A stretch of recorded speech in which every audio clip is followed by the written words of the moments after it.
First Contact's deception. High Admiral Vexthor of the Nexarian Empire stood before the grand observation window of his flagship, the Eternal Dawn, his scaled fingers drumming against the crystalline surface as he studied the approaching human vessel. A single ship. One unremarkable vessel that had emerged from the Sol system in response to the Empire's declaration of intent to annex Earth's territories. "Status report," he commanded, his voice carrying the weight of 10,000 successful conquests across the galaxy.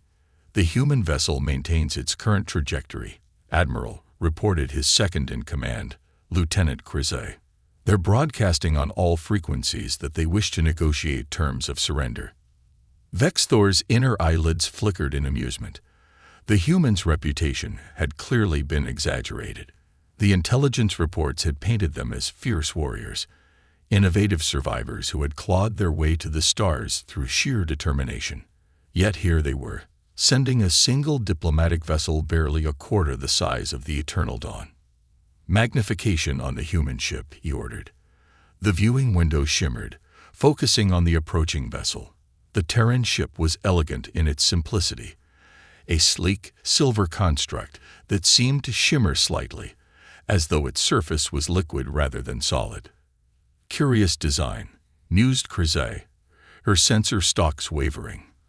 "Our scans can't seem to get a clear reading on their hull composition." "Primitive stealth technology, no doubt," Vexthor dismissed. "Open a channel. Let's hear their terms of surrender before we show them the true might of the Empire." The communication officer's appendages danced across the control surface, but before he could establish a connection, the sensor array erupted in a cascade of alerts. "Admiral," Crizay's voice carried an edge of panic. "The human vessel. It's changing." Before their eyes, the surface of the human ship began to ripple like mercury in zero gravity. What had appeared to be a simple diplomatic vessel suddenly began to unfold, its surface flowing and reshaping itself with impossible fluidity. The ship wasn't growing larger. It was revealing what had been there all along, hidden in dimensional spaces that Nexarian science had only theorized about. "By the eternal void," whispered Vexthor as the transformation continued. The seemingly modest vessel expanded into a massive structure that dwarfed his entire fleet. But it wasn't just a warship, it was something else entirely. "Sir, we're detecting thousands of smaller objects emerging from within the structure," reported the sensor officer, his scales pale with fear. "They appear to be seeds." As they watched, the smaller objects began to spread out in a precise pattern, each one beginning its own transformation. Some became defensive platforms, others transformed into what appeared to be manufacturing facilities, and still others took shapes that defied Nexarian understanding. "They're not seeds," Crizay realized, her voice barely a whisper. "They're Genesis points. The humans didn't send a ship at all. They sent an entire civilization in a box." A new signal cut through all frequencies, and a calm human voice filled the bridge. "This is Director Sarah Chen of the Earth Expansion Initiative. We apologize for the deception, but we needed to ensure our installation proceeded without interference. Your Empire's declaration of intent to annex Earth territories has been noted and rejected. You are currently surrounded by the first wave of our dimensional array. You have 30 minutes to withdraw your forces before we begin Phase 2 of our installation process. Please be advised that any aggressive action will be interpreted as acceptance of our counter-proposal." Vexthor stood frozen as the implications became clear. The humans hadn't sent a diplomatic vessel, or even a warship. They'd sent an entire self-sustaining colony system capable of transforming this sector of space into an extension of Earth territory within hours. The single ship had been a Trojan horse of unprecedented scale. "Admiral," Crizay's voice cracked slightly, "we're detecting similar transformations beginning at every major strategic point throughout the Empire. They were already here. They've been here for years, waiting." As Vexthor watched his carefully planned invasion crumble before it began, he understood with crystal clarity why the humans had sent just one ship. They hadn't needed to send more. They'd outmaneuvered the Empire before the game had even begun. The human voice spoke again, this time with a hint of what might have been amusement. "Oh, and Admiral, next time you plan to invade someone, you might want to check if they've already invaded you first. Shall we discuss those terms of surrender now?" The Quantum Vault. The emergency session of the Nexarian High Council chamber thrummed with nervous energy as Admiral Vexthor's report concluded.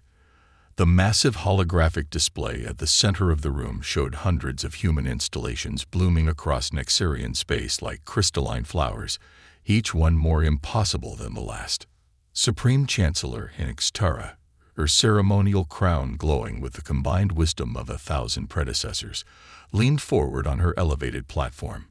"You mean to tell me that these humans have not only mastered dimensional engineering, but have been quietly ceding our territory with these quantum constructs for decades?" "Years, perhaps centuries," Vexthor confirmed, his scales still pale from his encounter. "Our best theoretical scientists are studying the data now, but their preliminary findings suggest technology that shouldn't be possible for another 1,000 years, even by our most optimistic projections." The chamber's ambient lighting flickered as another holographic figure materialized. Director Chen, her image projected simultaneously across every council session in the Empire. The human stood with casual confidence, hands clasped behind her back. "I apologize for the interruption," she said, though her tone carried no trace of actual contrition. "But I thought it might be helpful if I explained exactly what you're dealing with. It might make your next decisions better informed." Chancellor Ingenuity's inner eyelids narrowed. "You dare intrude upon a private council session?" "Private?" Chen smiled. "Chancellor, privacy ceased to exist in your empire roughly 300 years ago, when the first quantum seeds took root in your ancestors' neural networks. We've been here all along, watching, learning, understanding. We had to be certain." "Certain of what?" The Chancellor's voice was deadly quiet. "That you weren't ready for what we'd found." Chen gestured, and the holographic display shifted, showing what appeared to be a massive structure hidden between dimensions. "This is the Quantum Vault, or rather, one small section of it. We discovered it shortly after achieving our first faster-than-light travel, hidden in the spaces between conventional reality." The council chamber fell silent as the image rotated, showing a construct that seemed to fold in on itself in ways that hurt to look at. "It's a library," Chen continued, "a repository of knowledge left behind by those who came before, the ones you know as the precursors, and it contained a warning." Vexthor felt his scales bristle. The precursors were legend, a race said to have achieved technological godhood before vanishing from the galaxy. "What warning?" "That evolution is a test," Chen said simply. "Technological advancement without philosophical growth is a death sentence. The precursors learned this too late. They left the vault as a safeguard, waiting for species that could prove themselves worthy of their legacy. We found it, understood it, and realized we had a responsibility." The display shifted again, showing the true nature of humanity's quantum seeds. They weren't just colonies or defense platforms. They were monitoring stations, evaluation points, testing grounds that had been silently assessing every species in the galaxy for centuries. "Your empire's declaration of war wasn't just aggressive," Chen explained, her voice carrying a note of disappointment. "It was the final proof that you weren't ready. The Quantum Vault cannot be allowed to fall into the hands of a species that still thinks in terms of conquest and subjugation." Chancellor Ingenuity rose from her throne, her dignity warring with desperation. "And you believe humans are worthy of such power?" "Worthy?" Chen laughed softly. "No, we're just as flawed, just as prone to violence and short-sightedness. The difference is we recognize our limitations. We didn't try to claim the Vault's power for ourselves. Instead, we became its guardians, using its knowledge not to conquer, but to protect and preserve until others are ready to share in its wisdom." The holographic display shifted one final time, showing the true scope of human influence throughout the galaxy. The quantum seeds hadn't just been monitoring. They had been subtly guiding, nudging civilizations away from paths of self-destruction, creating a network of protective technological oversight that spanned the known universe. "We didn't send one ship to surrender," Chen said quietly. "We sent one ship to wake up the network, to show you what's really been happening while empires played at conquest. Now, you have a choice. Continue down your current path, and we'll be forced to use the Vault's power to ensure you can't harm others or yourselves. Or, Vexthor found himself asking, or accept our help in becoming something more than an empire. The Quantum Vault contains knowledge that could transform your civilization, but only if you're willing to transform yourselves first. What the precursors learned, what we learned, is that the real power isn't in the technology. It's in knowing when not to use it." The council chamber erupted in overlapping discussions, but Vexthor barely heard them. His eyes were fixed on the display, on the endless possibilities contained within the Quantum Vault, and for the first time in his long military career, he found himself hoping for something other than victory. Legacy of the Stars. Deep within the dimensional folds of the Quantum Vault, Director Sarah Chen stood before a gathering unlike any in human history. Representatives from every major galactic civilization filled the impossible space, their forms ranging from crystalline constructs to pure energy beings, all drawn here by the revelation of humanity's centuries-long vigil. The Nexarian delegation, led by a subdued Admiral Vexthor, occupied a prominent position near the front, their once proud bearing now tempered by the weight of recent revelations. Above them all, the Vault's quantum architecture shifted in patterns that seemed to respond to the collective consciousness of those assembled. 347 years ago, Chen began, her voice carrying effortlessly through the dimensional space. Humanity made first contact. Not with any of you, but with the echoes of those who came before. The precursor's message found us when we were still taking our first steps into the cosmos, and it changed everything.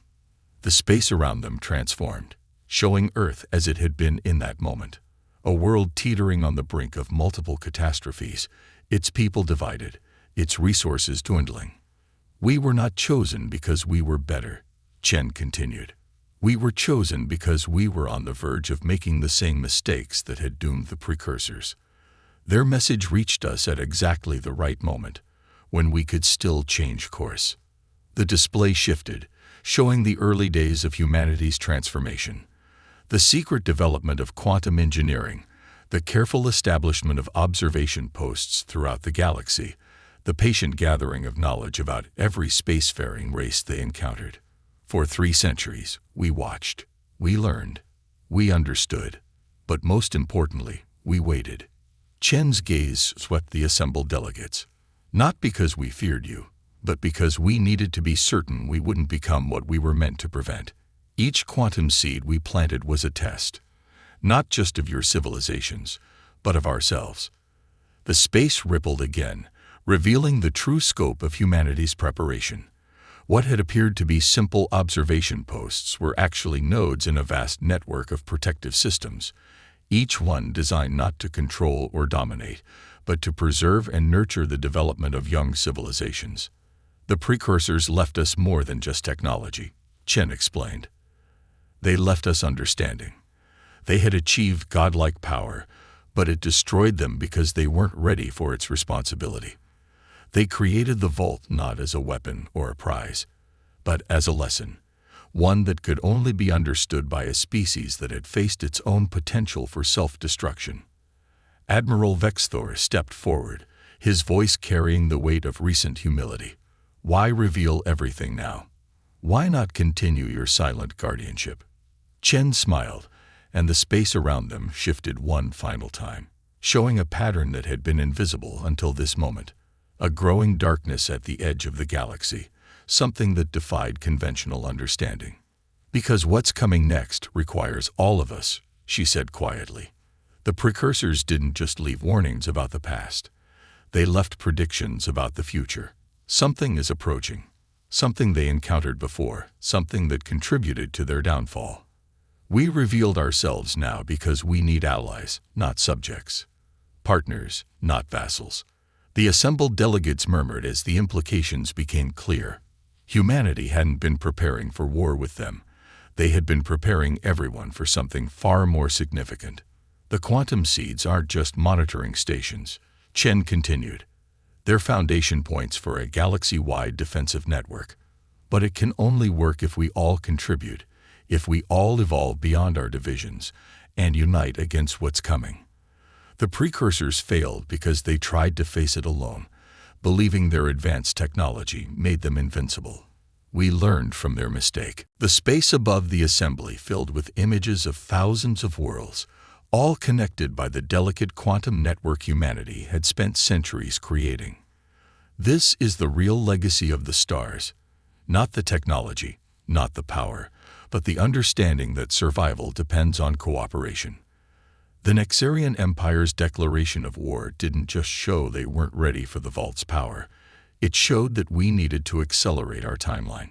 A new image appeared, a massive structure taking shape in the spaces between dimensions, built from the combined knowledge of the precursors and humanity's 3 centuries of preparation. This is the Dawn Project, Chen revealed, a collaborative defense initiative that we've been designing for 300 years. But we can't build it alone. We need all of you, your perspectives, your technologies, your understanding of the universe. The quantum vault isn't just humanity's inheritance. It's a gift meant for all sentient life. We just had to prove ourselves worthy of sharing it. The awakening. The vast quantum network that humanity had spent centuries creating came alive with unprecedented energy. Across the galaxy, the seemingly dormant seeds of their preparation began to transform, responding to the approaching threat that the precursors had warned about.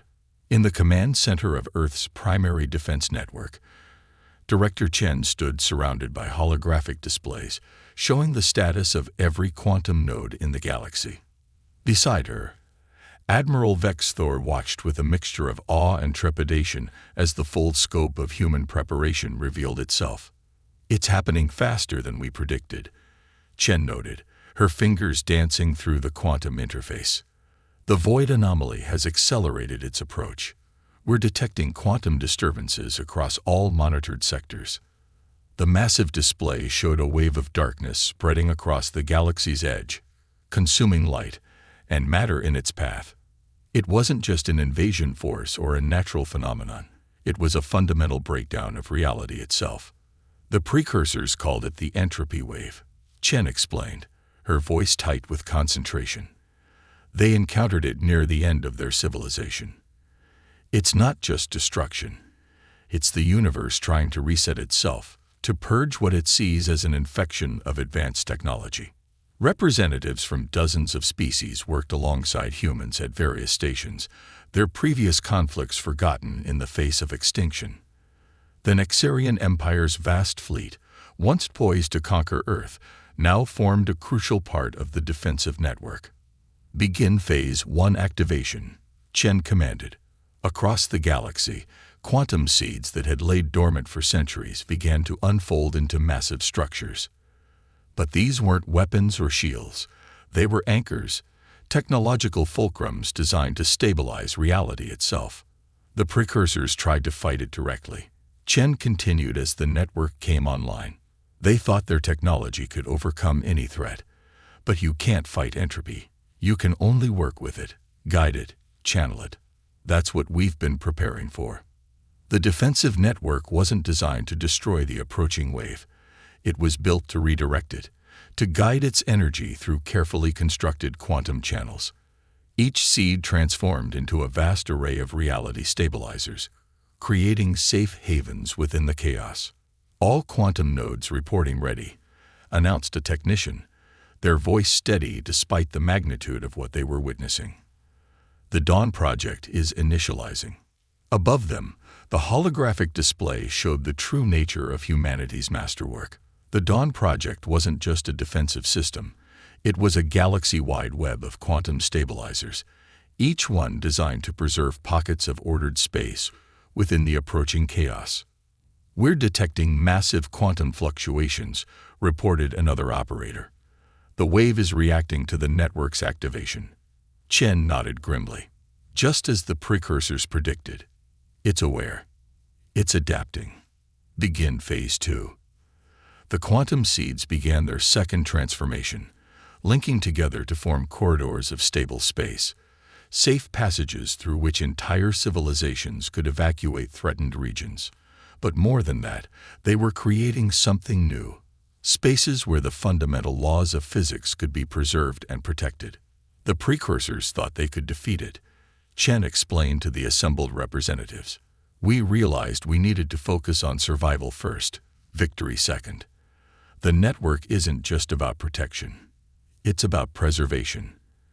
Every quantum node contains the complete cultural and technological history of every species it protects. Even if we lose some regions to the wave, we won't lose who we are. Admiral Vexthor watched as his own homeworld was encased in a quantum shield, the technology that he had once dismissed as primitive, now standing as the last line of defense against universal entropy. You weren't just building weapons, he realized. You were building arcs. Arcs, shelters, archives, and something more, Chen confirmed. Each stabilized region becomes a seed for reality itself, a preserved pocket of order that can potentially restore what the wave destroys. We're not just fighting for survival, we're fighting for the right of existence itself to continue. The displays showed the wave's approach, a tide of unreality that defied conventional physics. But where it met the quantum network, it found not resistance but redirection. The careful work of centuries was paying off, creating paths of stability through which life could continue. Final quantum signatures confirmed, announced the primary systems operator. All nodes are synchronized. The network is complete. Chen looked at the assembled representatives of a united galaxy, her expression both determined and hopeful. Now comes the real test. The wave is only the beginning. What follows will determine not just our survival, but the very nature of existence itself. The precursors faced this alone and fell. We face it together. And that makes all the difference. Tomorrow's dawn. In the quantum-stabilized heart of what had once been Earth's solar system, Director Chen watched as reality itself was rewritten. The entropy wave had reached the inner defense network, its impossible darkness testing the boundaries of their preparations. But unlike the precursors' final stand, humanity wasn't facing this apocalypse alone. The combined fleets of 1,000 species maintained their positions within the quantum-shielded corridors, their ships linked into the vast network that humanity had spent centuries creating.